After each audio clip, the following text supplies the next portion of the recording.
Going to Duke, it was just something totally different. Like, I mean, it was like you was a celebrity. You know, they treated you like you was like royalty there if you were on the basketball team. And, you know, being in my position, being like the highly touted player and, you know, the one who everybody knows, it was just kind of elevated even more. It took a lot of getting used to, but it helped me just prepare for coming into the NBA. Number 1 overall pick, Paolo Banchero of the Orlando Magic, recently spoke with Fubo Sports, and it's a must listen. Did people ever stare at you in class, like you walk into class and it was just like weird?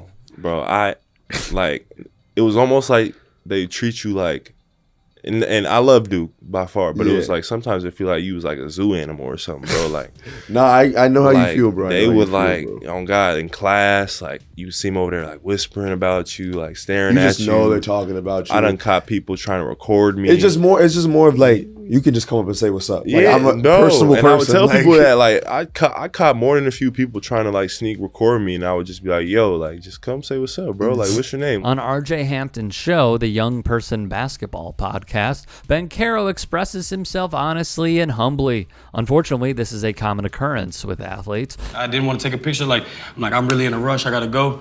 I get on Twitter. It's like, oh yeah, I'm a Giant season ticket holder for 30 years. Like, first of all, you 20 something, and it's like, oh, he's an asshole. He didn't want to take a picture. It's like, to me, I be feeling like, I tell people this all the time. I really feel like a zoo animal. Like, that's where life's gone for me. Like, I got people who call, Odell, dance. Like I'm a show monkey or something. Like I'm a puppet. You know what I mean? On HBO's The Shop, Odell Beckham Jr. expressed himself in the same way. The ultimate conclusion, what Odell Beckham had to say here, has to be, from the vast majority of people listening, whether or not they be black, white, Asian, or whatever their background may be, has to be, cry me a river. Unfortunately, you will still have conservatives who just don't see it, like Will Kane. Banchero, 19, was not only the first pick in the draft, but also a top 2 recruit coming out of high school before attending Duke. Even more odd, he would tell a story to Hampton about how students on campus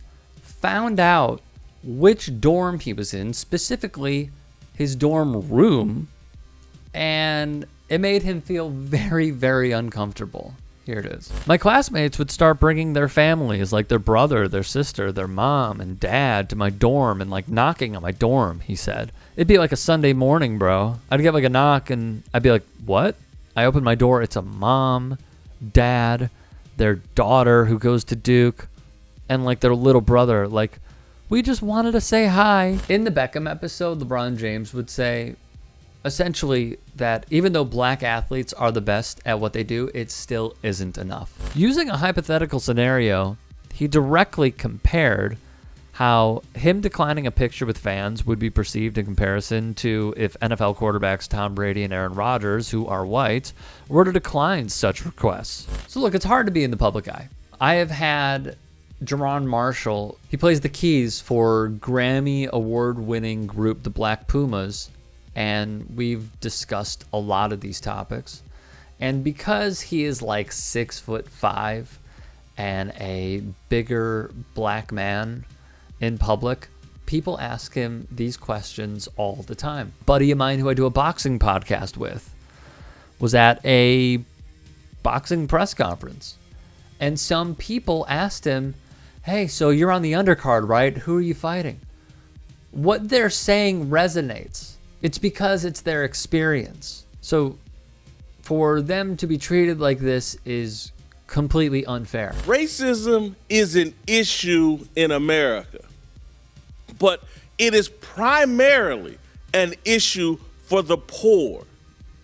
It's not LeBron James's issue. Just because you attain wealth does not mean that you are immune from the suffering of what these people will do to you and what they will inflict on you to degrade you, to make you lesser. There's so much that the public demands of these people because of their status.